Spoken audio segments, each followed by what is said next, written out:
سر یہ بتائیے گا، مولانا فضل الرحمان صاحب نے بہت بڑے بڑے الزامات لگائے، آپ بھی اس وقت انوالو تھے ووٹ آف نو کانفیڈنس میں، تو کیا کہیں گے مولانا صاحب کو، کیا رسپونڈ کریں گے کہ جنرل باجوہ کے کہنے پہ آپ لوگ ووٹ آف نو کانفیڈنس لائے تھے؟ کہ مولانا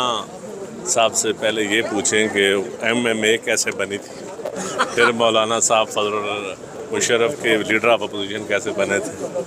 پھر پوچھیں کہ آپ ہر بار اقتدار میں آتے ہیں تو کس کے کہنے پہ آتے ہیں۔ وہ پولیٹیکل لوگ ہیں، پولیٹیکل جواب ان سے لینے چاہیے آپ کو۔ تو میں تو یہ کہہ سکتا ہوں کہ ہماری نیک خواہشات ہیں ان کے لیے۔ ابھی تک حکومت سازی نہیں ہو سکی سر، آپ سارے آئینی عہدے مانگ رہے ہیں، وزارتوں میں شامل نہیں ہونا چاہتے۔ نہیں کوئی ہم آئینی عہدے نہیں مانگ رہے، ہم اس ملک کا سسٹم چلانے کے لیے اپنی مدد ان کو دے رہے ہیں، اور سسٹم چلانے کے لیے پھر جو کچھ کانسٹیٹیوشن میں لکھا ہو کانسٹیٹیوشنل پوسٹیں تو دینی پڑیں گی۔ وزارتیں کسی بھی ادارے کے لیے سیاسی جماعت کے لیے وزارتیں بڑی اہم ہوتی ہیں، اب کوئی وزارت اس دفعہ لے نہیں رہی، کیا وجہ ہے؟ وزارتوں کے بغیر زیادہ مزہ آتا ہے۔ سب ایسے تو نہیں آتا مزہ۔ یہ معاملہ تعطل کا شکار کیوں ہے سر؟ انشاءاللہ ٹھیک ہو جائے گا، آج ہو جائے گا انشاءاللہ۔ السلام علیکم۔ ندیم افضل چند صاحب اس وقت سپریم کورٹ آف پاکستان میں موجود تھے، اور بلاول صاحب بھی یہاں پر آئے ہوئے ہیں، اور اس وقت آپ دیکھ سکتے ہیں یہ بلاول صاحب گاڑی میں موجود ہیں، اور آج ذوالفقار علی بھٹو ریفرنس کا کیس لگا ہوا تھا۔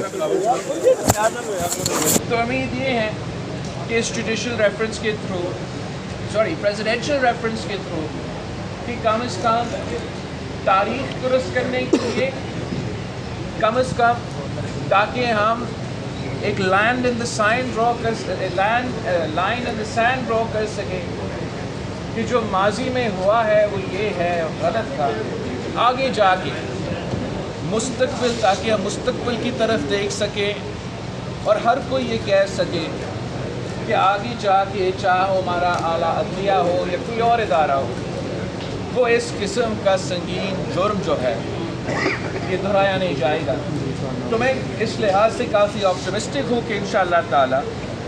شہید ذوالفقار علی بھٹو کا جو قتل کیس ہے، شہید محترمہ بینظیر بھٹو کا یہ خواب کہ اپنی والد کو وہ انصاف دلائے، اور یہ صدر زرداری کا ہم شکر گزار ہیں کہ جب وہ صدر تھے تو یہ ریفرنس جو بھیجا گیا اس نے ایک راستہ، ایک موقع ہمیں فراہم کیا ہے، اور امید یہ کہ جو انصاف بیٹی کی والد کو تو نہیں مل سکا، نواسہ کو وہ انشاءاللہ تعالیٰ ضرور انصاف دیا جائے۔ یہی ہمارا امید ہے، اینڈ آئی مسٹ سے کہ یہ تو میں ہر ہیئرنگ پہ آیا ہوں، اینڈ جو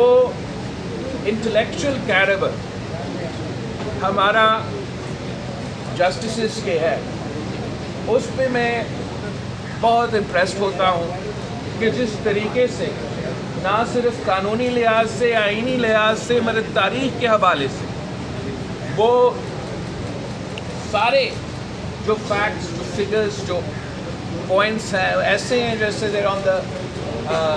tips of their fingers، اور ساتھ ساتھ اس بات کی بھی بہت خوشی مجھے محسوس ہوتا ہے کہ یہ جو کیس سنا جا رہا ہے، پاکستان کی تاریخ میں جو پہلا خاتون سپریم کورٹ کی جسٹس ہے وہ بھی اس کیس میں موجود ہے۔ تو آپ دیکھیں کہ تاریخ کتنا ایک خوبصورتی کے ساتھ آگے بڑھتا ہے۔ یہ جو لڑائی، جو جد و جہد شہید محترمہ بینظیر بھٹو نے کی، پھر صدر زرداری نے کی، یہاں کبھی بیگم رسول بھٹو کی کیس کا کوٹ کیا جاتا ہے، تو جد و جہد جو ہے وہ ایک دن پہ مکمل نہیں ہوتا، یہ مسلسل کرنا پڑتا ہے، اور اللہ تعالیٰ پہ بھروسہ کرنا چاہیے کہ انشاءاللہ تعالیٰ ضرور انصاف کیا جائے